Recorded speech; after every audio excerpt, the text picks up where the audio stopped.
어떤 목사님이 쓴 칼럼 가운데 왜 남의 호박을 따가는가 그런 게 있습니다. 이분이 기도원에서 기도하고 내려오는 길에 할아버지 한 분을 만났습니다. 근데 이 할아버지는 기도원으로 가는 길 그 양쪽 밭에 호박, 고추, 깻잎 이런 거를 심어서 재배하고 살아가는 분이십니다. 근데 이분이 기도원에서 기도하고 내려오는 분들을 만나기만 하면 그냥 삿대질을 하고 그냥 욕을 막 해대고 그러시는 거예요. 왜 그런지 좀 짐작이 가시겠죠? 밤새 철야기도 하고 날 밝아 새벽녘에 내려오면서 그 반 양쪽에 있는 호박을 전부 따가고 고추도 따가고 깻잎도 따가고 그래서 화가 나신 거죠. 이 도둑놈들 예수를 믿든지 말든지 믿지나 말든지 그렇게 하는 이제 분이셨습니다. 왜 남의 호박을 따가는가? 기도원에서 울며 회개하고 은혜 받았다 하는 사람들이 남의 호박을 따간다. 예수님께서 너희는 세상의 빛이다. 너희는 세상의 소금이다. 말씀하셨죠. 너희 빛을 사람 앞에 비추게 하여 너희 착한 행실을 보고 사람들로 하여금 하늘 아버지께 영광을 돌리게 하라. 그렇게 말씀하셨습니다. 그런 면에서 보면 기도하고 호박 따가는 분들은 참 행함이 없다 볼 수 있죠. 전혀 빛과 소금이 되지 못하고 있습니다. 예수님 말씀처럼 소금이 맛을 잃으면 아무 쓸모없어 사람들의 발에 밟힐 뿐이라. 그리스도인들이 빛을 잃고 맛을 잃어버리면 세상에서 지탄의 대상이 됩니다. 하나님의 영광을 가리는 것은 물론입니다. 그래서 오늘 본문은 믿는다 하면서 어떤 믿음의 실체가 드러나지 않는 사람들을 향한 야고보의 간절한 외침입니다. 오늘 야고보는 아주 마음을 먹고 이 말씀을 하고 있는 것 같아요. 17절, 20절을 한번 보시기 바랍니다. 17절, 20절 같이 한번 읽어볼까요? 시작. 이와 같이 행함이 없는 믿음은 그 자체가 죽은 것이라. 아, 허탄한 사람아, 행함이 없는 믿음이 헛것인 줄을 알고자 하느냐. 행함이 없는 믿음은 그 자체가 죽은 것이고 헛것이다. 빈 껍데기다. 그래서 참된 신앙은 반드시 행함과 열매가 드러납니다. 이거를 근데 오해해서는 안 됩니다. 우리 인간이 구원받는 일에 그럼 행함이 필요한 것인가? 아니, 그렇지 않습니다. 사도 바울은 우리 인간들이 구원받는 데는 믿음만이면 족하다. 믿음이면 모든 것이 된다. 이야기하죠. 우리가 늘 잊지 말고 기억해야 할 말씀 에베소 2장 8절 9절 말씀을 보면 이렇게 되어 있죠. 너희는 그 은혜에 의하여 믿음으로 말미암아 구원을 받았으니 이것은 너희에게서 난 것이 아니요 하나님의 선물이라. 행위에서 난 것이 아니니 이는 누구든지 자랑하지 못하게 함이라. 이 말씀처럼 구원이라는 것은 믿음 플러스 행위 그거 아닙니다. 바울은 구원은 오직 믿음으로 받게 된다. 그래서 어떤 행위도 자랑할 수 없다. 그래서 선물이다. 그걸 말하고 있는 거예요. 그러면 바울의 구원관과 이 야고보의 이 편지는 서로 상충되는가? 아니, 야고보는 행위를 강조하고 있는데 바울은 믿음이면 된다 그러고. 아니요, 전혀 그렇지 않습니다. 바울의 구원관과 야고보의 이 구원관은 서로 절대 상충되지 않습니다. 그 하나를 말하고 있습니다. 오늘 야고보는 우리가 구원받은 자들로서 정말 예수 그리스도를 모시고 그 거룩한 영을 모신 사람이라면, 그래서 그분을 모신 참 믿음을 갖고 산다 그러면 그 아무런 일이 일어나지 않는 것 자체가 이상하다는 거예요. 뭔가가 일어난다는 거예요. 믿음은 동사다라는 말을 들어보셨죠. 동사라는 거는 움직이는 겁니다. 살아있는 것처럼 꿈틀거리는 거예요. 믿음은 능력이죠. 그렇죠. 믿음이라는 걸 어떻게 명확히 실체를 규명하기는 어렵습니다. 그럼 우리 안에 믿음이 어떻게 있는지 그거를 조목조목 뭘 말하기는 쉽지 않다는 거예요. 그러나 그 믿음이 진짜 살아 능력 있게 꿈틀거리는 것이라 그러면 뭔가가 그 삶에서 드러나게 돼 있다는 거예요. 그러니까 예수님을 영접한 사람이 그 삶에 아무런 변화도 없다. 그 어떠한 일도 일어나지 않는다. 그거는 신기한 일입니다. 그럴 수가 없는 것이요. 그 뭔가 수상한 면이 있는 거예요. 어찌하든 우리 안에 믿음이 살아있다 그러면 점진적이든 급진적이든 그 내면과 삶의 변화가 일어나게 돼 있다 하는 것입니다. 그래서 오늘 이 시간에는 하나님을 향한 믿음, 또 형제 자매를 향한 사랑, 그것이 어떻게 드러나고 어떻게 표현돼야 되는가, 그런 거를 오늘 말씀 안에서 좀 생각해 보고자 합니다. 첫 번째는 하나님을 향한 믿음은 행함으로 온전해집니다. 야고보는 믿는다 하면서 행함이 없는 사람들을 향해 반문합니다. 이 18절을 보십시오. 어떤 사람이 말하기를 너는 믿음이 있고 나는 행함이 있으니 행함이 없는 내 믿음을 내게 보이라. 나는 행함으로 내 믿음을 내게 보이리라. 그 두 사람이 있어요. 한 사람은 믿는다 이렇게 말은 하고 뭐 이렇게 자기 선전하듯이, 그런데 행함이 없어요. 그런데 한 사람은 뭐 말은 그렇게 하지 않지만 행함이 있어요. 그래서 이 행함 있는 사람이 이 사람을 보니까 뭐 믿는다, 잘 믿는 척 이래 하는데 아무런 행함이 없는 거예요. 그래가지고 이보게 자네 진짜 믿는 게 맞나? 자네가 가지고 있는 믿음을 한번 나에게 보여보게. 나는 내가 가지고 있는 믿음이 뭔지를 내가 자네한테 한번 이렇게 보여보겠네. 그런 얘기를 하는 거예요. 소유를 더 높입니다. 더 반문하면서 이야기를 하는데 이 19절에서 20절을 보십시오. 어떻게 이야기하는지. 내가 하나님은 한 분이신 줄을 믿느냐? 잘하는도다. 귀신들도 믿고 떠느니라. 아하, 허탄한 사람아, 믿음이 없는, 행함이 없는 믿음이 헛것인 줄을 알고자 하느냐. 그러니까 진짜 믿음은 어떤 지식적인 그런 동의, 단순한 지식적인 동의, 그게 아니라는 거예요. 하나님이 계시고 예수님이 십자가에 죽으시고 부활하셨고 그런 거를 설령 안다 해도 그것이 지적인 동의에만 머물러 있다 그러면 그거 진짜 믿음이라 말할 수 있나? 그런 정도 아는 거는 그 귀신들도 아는 거 아니야? 지금 야고보가 그런 얘기를 하는 거예요. 여러분 복음서를 읽어다 보면 제자들은 여전히 예수님이 지금 목수의 아들로 우리와 함께 계신지 하나님이 보내신 하나님 자체신지 여전히 눈이 어두워요. 그분이 어떤 분인지. 그런데 귀신들은 귀신처럼 알아봅니다. 하나님의 아들 예수요. 아직 때가 안 됐는데 우리를 내쫓으려고 오셨습니까? 아이고 얼마나 눈이 밝은지요. 귀신들도 하나님이 살아계시다는 걸 알고 예수님이 왜 오셨는지 그거 다 알고 있다는 거예요.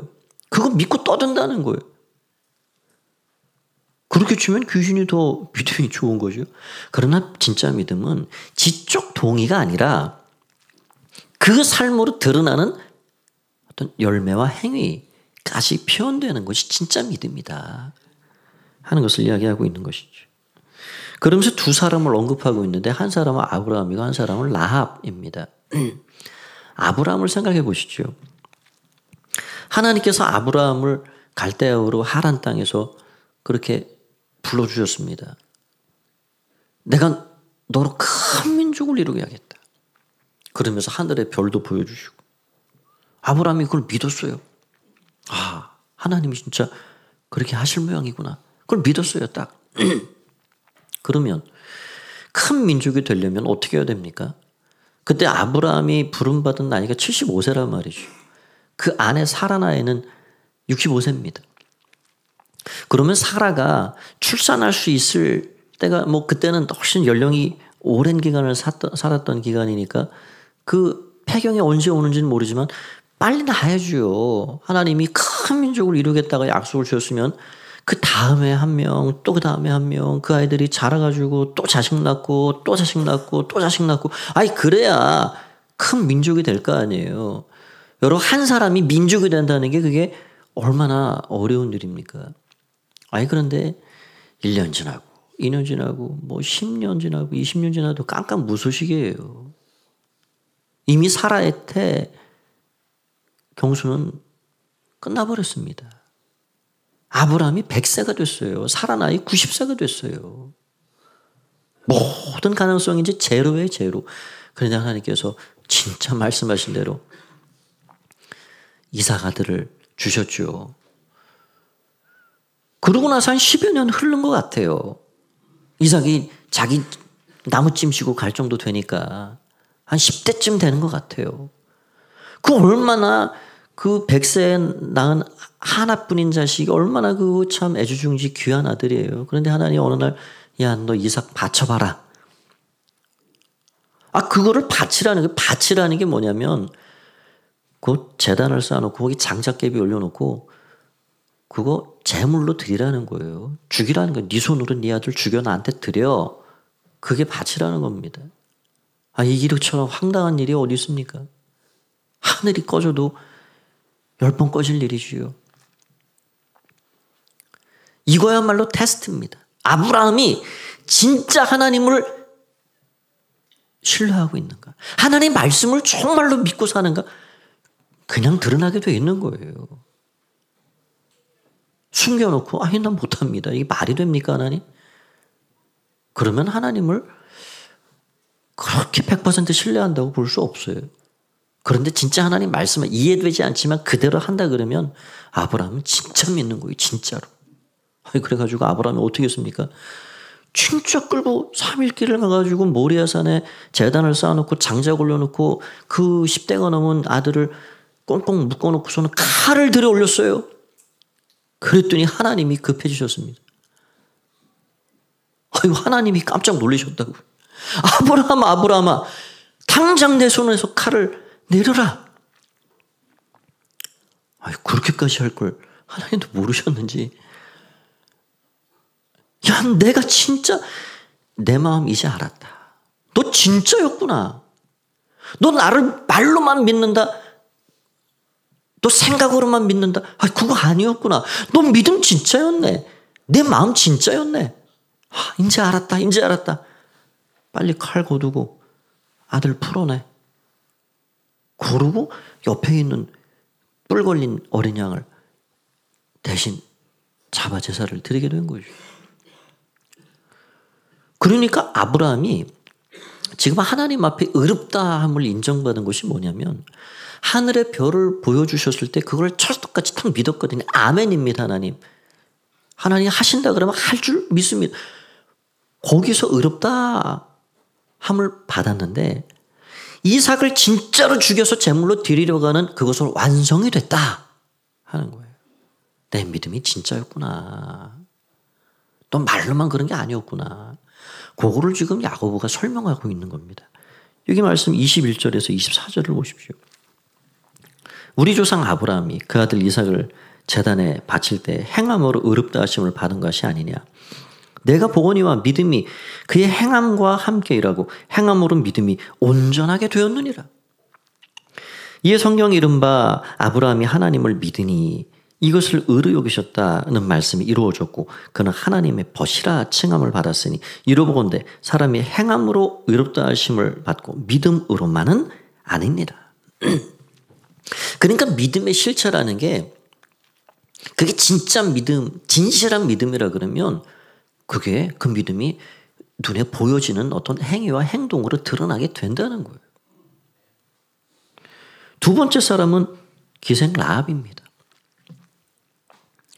이 기생 라합은 이제 아브라함보다 한 수백 년 후에 한 400년 넘게 400~500년 정도 후의 인물인데 이 여인은 여리고성의 주막거리에서 그렇게 술도 팔고 몸도 팔고 그런 기생이었어요. 그런데 이 여인이 소문을 들은 거예요. 지금 이스라엘이라는 히브리 민족이 큰 때를 이루어가지고 막 바산왕 목도 아모리 왕 시온도 물리치고 지금 요단강 건너 지금 우리한테 지금 막 전진하고 있단다. 그 소문을 듣고 그 이스라엘 하나님이 애굽에서 10가지 재앙도 내리고 홍해도 마른 땅같이 갈라내고 그래가지고 그 백성을 광야에서 막 만나를 먹이고 생수를 먹이시고 그렇게 해가지고 지금 올라오고 있단다. 이런 소문을 듣고 이 라합이라는 세상적으로는 비천한 여인이잖아요. 그걸 확 믿어버렸어요. 아멘하고 꿀떡 그냥 그 믿음을 갖게 된 거예요. 그러고 나서 여호수아가 보낸 2명의 정탐꾼을 지붕 위에 3대 사이에 숨겨주고 모험을 겁니다. 모험. 여러분 이게 진짜 쉬운 일이 아니거든요. 발각되면은 그냥 끝나는 겁니다. 자기만이 아니라 가족 전체가 그냥 다 끝나는 거예요. 그런데 믿음은 용기를 내게 하고 모험을 감행하게 하고 왜냐하면 하나님이 그런 분이라는 것을 확실히 믿기 때문에 그렇게 하는 거예요. 이게 왜 쉬운 일이 아니냐면 여러분 이스라엘이라는 나라는 신흥 국가잖아요. 지금 태동된 지 40년밖에 안 됩니다. 전혀 듣도 보도 못한 책에도 안 나오는 그런 나라가 이스라엘이에요. 그런데 자기가 살고 있는 여리고라는 그 나라는 수백 년을 거기서 견뎌온 뿌리 깊은 나라예요. 그 여리고 성도 대단한 성입니다. 그러면 검증되지 않는 그 소문을 내가 믿을 것이냐 말 것이냐 무시할 것이냐는 각자 몫이에요. 아무리 쟤들이 쳐들어와도 우리 여리고는 안 되지. 그러면 무시하는 거예요. 그런데 이 라합은 하나님이 어떤 분이시라는 것을 명확히 고백하고 그 하나님을 신뢰하고 있는 거예요. 진짜 믿음이에요. 진짜 믿음. 그래서 자신과 가족의 운명을 거기에 온전히 맡겨버립니다. 그래서 주님께서 그 라합이라는 여인을 얼마나 존귀하게 높이 들어주셨는지 그 라합을 통해서 그 뿌리의 뿌리를 통해서 이스라엘의 왕인 다윗을 태어나게 하시고 다윗을 통해서 이 땅에 예수 그리스도 메시아를 보내시는 그 족보에 들어가는 여인이 되도록 해주신 겁니다. 여러분 그래서 믿음이라는 건 삶의 변화를 만들어주고 움직이게 하고 도전하게 하고 나아가게 합니다. 그게 참 믿음입니다. 저는 우리 교회 안에 이런 변화들 그 변화가 비록 작은 변화들이라 할지라도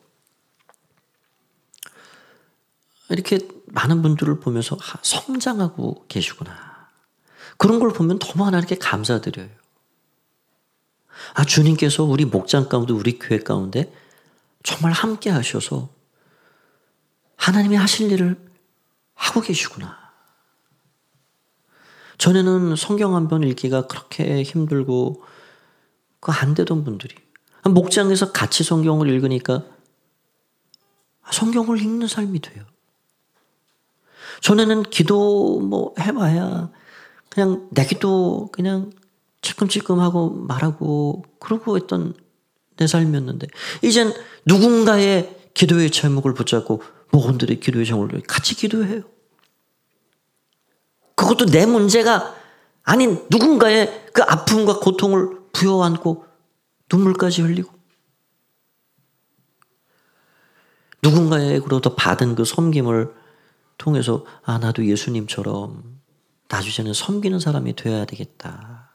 나도 이 받은 사랑과 섬김을 나도 섬기는 자가 되어 살아가야 되겠다. 그걸 결심을 해요.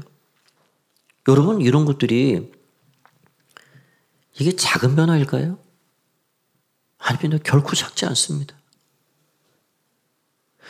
주중에 한 번이라도 내 아이들을 품에 품고 기도해주고 하나님 말씀으로 그들을 잘 가르쳐가는 일들이 참 그동안은 어려웠는데 함께 같이 하다 보니까 목장 안에서 아이들이 감사를 고백하게 하고 기도의 제목을 내놓고 그렇게 같이 붙잡고 축복해주고 기도해주는 이런 일들이 작은 변화입니까? 아닙니다.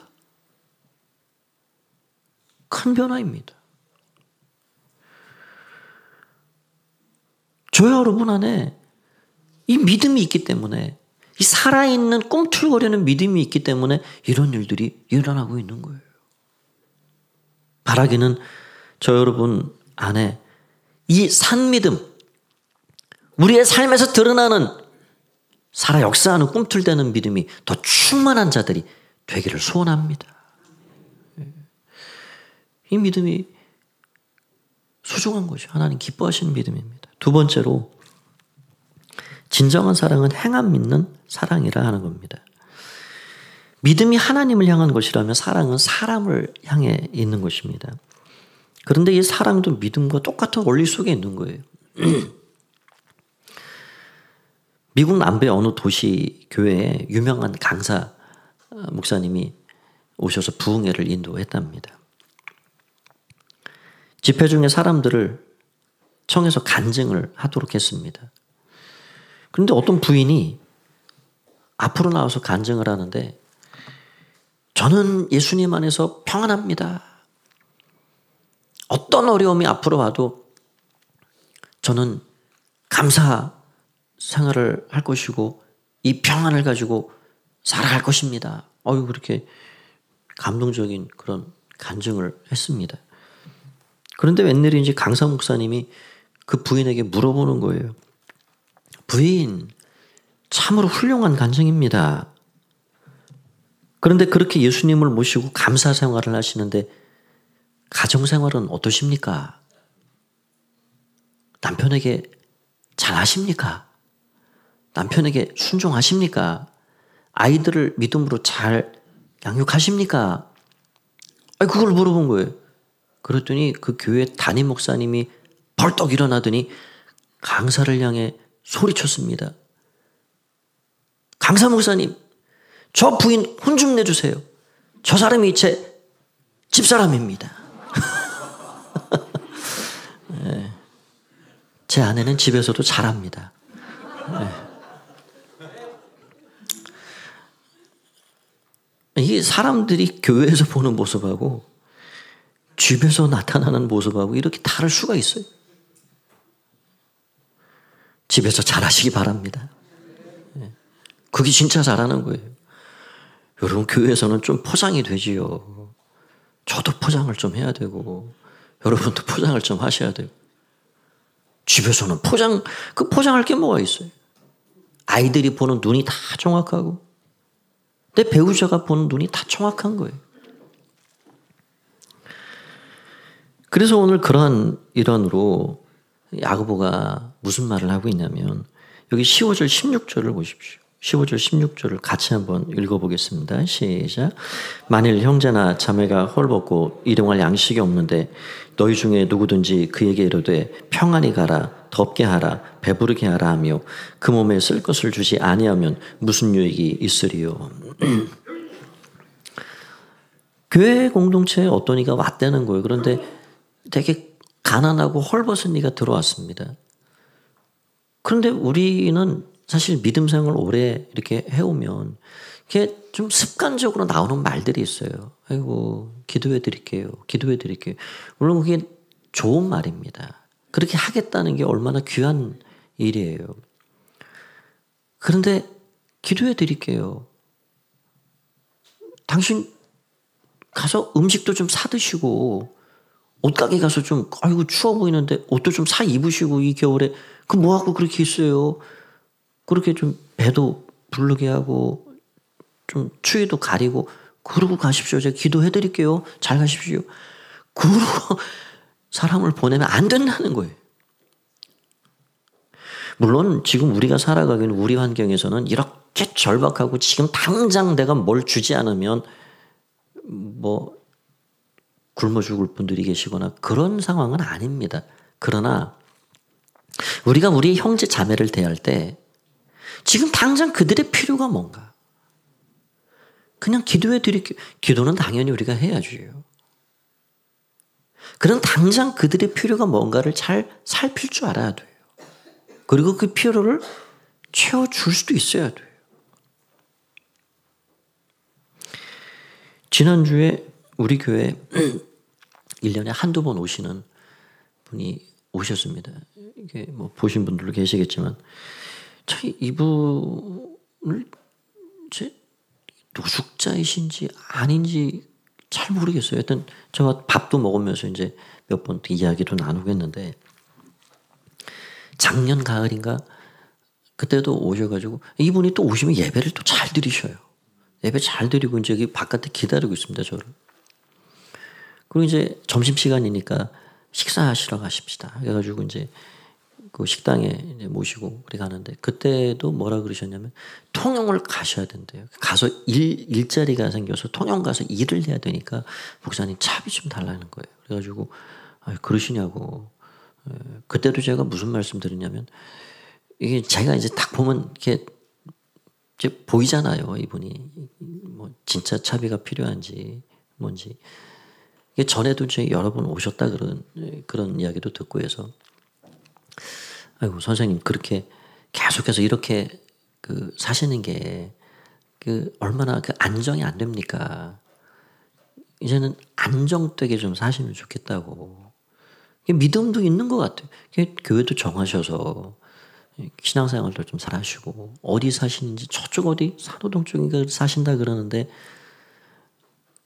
그 직장을 이렇게 하실 수 있는 일을 찾으셔서 일도 하시고, 또 그게 안 되면 동사무소 도움도 좀 받으시고, 그렇게 해서 안정된 생활을 하십시오. 그렇게 그때도 이제 권면해 드려서, 아유 그렇게 하겠다고.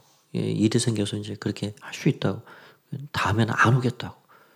이번에 또 오셨어요, 지난주. 어쩌면 제가 그분 어떻게 지낸가 궁금해했던 차에 또 오셨어요. 이번에도 또 똑같은 말씀을 드렸습니다. 이렇게 자립을 잘 하실 수 있도록 그래 하시면 좋겠다고. 그러면서 그분에게 이제 식사 이렇게 같이 하고, 뭐 주님께서는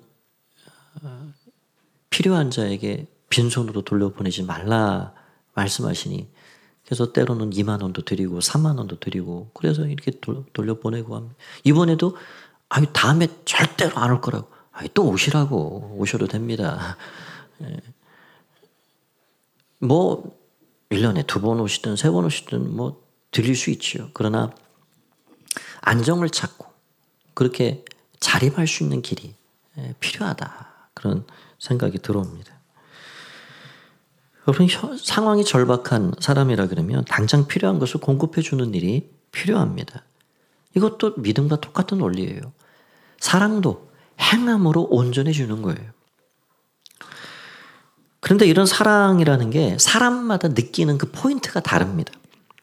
내가 사랑받고 있다는 것을 느끼는 어떤 그 포인트가 다르다는 거예요.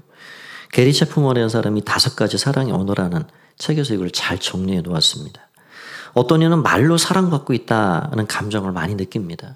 이런 분들에게는 사랑해, 고마워, 너는 정말 소중해, 이러면은 정말 마음에 그냥 막 이 자존감이 올라가고 내가 사랑받고 있다, 이걸 느끼게 돼요. 그런 분들에게는 그런 말을 많이 해드려야 돼요. 그런데 어떤 분들은 사랑해, 고마워 그러면은 말로만 그런단 말이죠. 말은 잘하네 그런단 말이죠. 그러니까 그런 분들은 뭔가 필요한 거예요. 뭐니 해도 뭐니지 하면서 뭘 손에 쥐어주면은 내가 사랑받고 있다, 그걸 아는 거예요. 그러니까 이런 분들에게는 기념일에 빈손으로 덜렁덜렁 들어가면 큰일 납니다. 뭘 손에 쥐고 가야죠. 그게 사랑의 포인트니까. 그게 나를 생각하고 관심을 써주고 나를 사랑하는구나라는 걸 거기서 느끼니까. 또 어떤 분들은 그냥 함께 있는 걸 좋아합니다.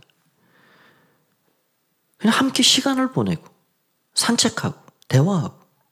뭐 제가 정확한 건 모르겠지만 제 아내가 이런 스타일입니다. 같이 그냥 있는 것 자체를 좋아하는 거예요. 이런 분들이 시간을 투자해야 돼요. 시간. 시간을 내서 같이 있어야 돼요.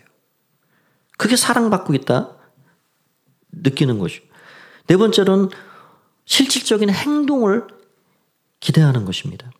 설거지를 해주고 집안일을 도와주고 정리해주고 피곤하고 힘들 때 해야 할 일을 대신해주고 이런 사람들에게 말로 때우려고 하다가는 본전도 못 찾습니다. 이런 분들은 진짜 실질적인 일을 도와줘야 돼요. 사랑과 섬김을 통해서 아, 나를 사랑하는구나 저 사람이. 그걸 느끼게 되는 거예요. 마지막 다섯 번째는 스킨십을 좋아하는 유형도 있습니다. 손을 잡아주고 안아주고 포옹하고 어깨를 두드려주고 그게 사랑받고 있다는 표시로 느끼게 되는 것이죠. 그런데 이런 것들은 비단 부부 관계에서만 적용되는 것은 아닙니다. 우리가 모든 만나는 관계에서 정말로 우리가 누군가를 사랑하고 위한다 그러면 관심을 갖게 되고 그 사랑과 관심이 몸으로 드러나게 돼 있는 거예요. 삶으로 드러나게 돼 있는 것이죠. 그래서 우리는 그런 사랑 포인트를 잘 발견해서 그걸 채워주는 그런 삶을 살아가야 됩니다. 예수님께서 우리를 향해 주신 사랑이 바로 그런 사랑입니다. 제가 마지막 하나를 좀 시 한 편을 읽어드리고 좀 마무리하려고 하는데요.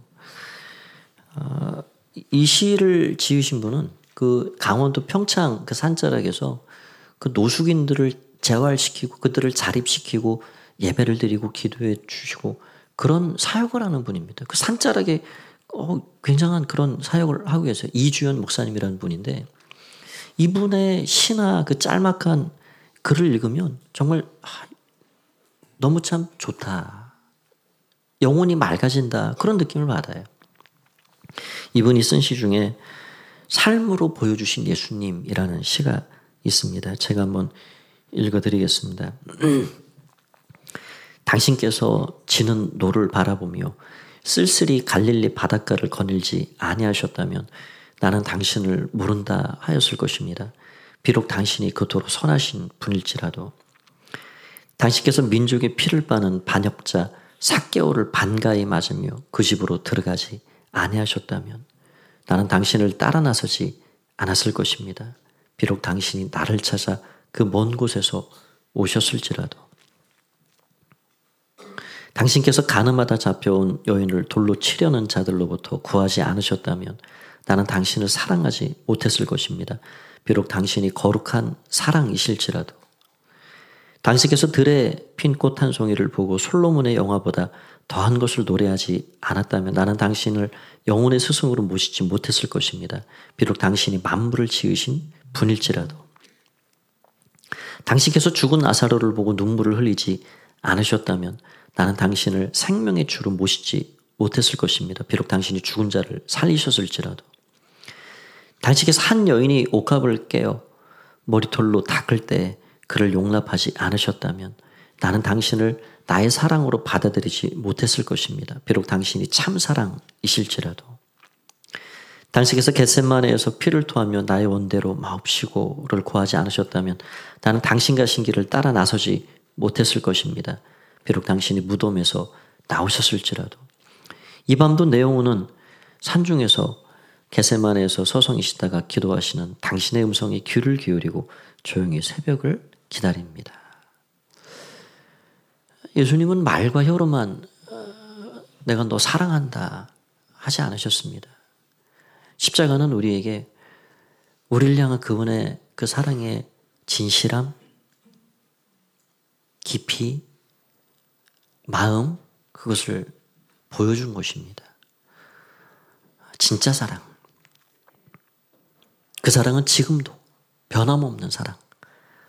그 사랑을 우리에게 베푸시는 그 하나님의 은혜를 늘 기억하고 참 믿음, 참 사랑을 가지고 하나님께 기쁨이요 우리 형제 자매들에게 좋은 것을 나눌 수 있는 그런 축복된 삶을 살아가는 여러분 모두가 되시기를 주의 이름으로 축원합니다.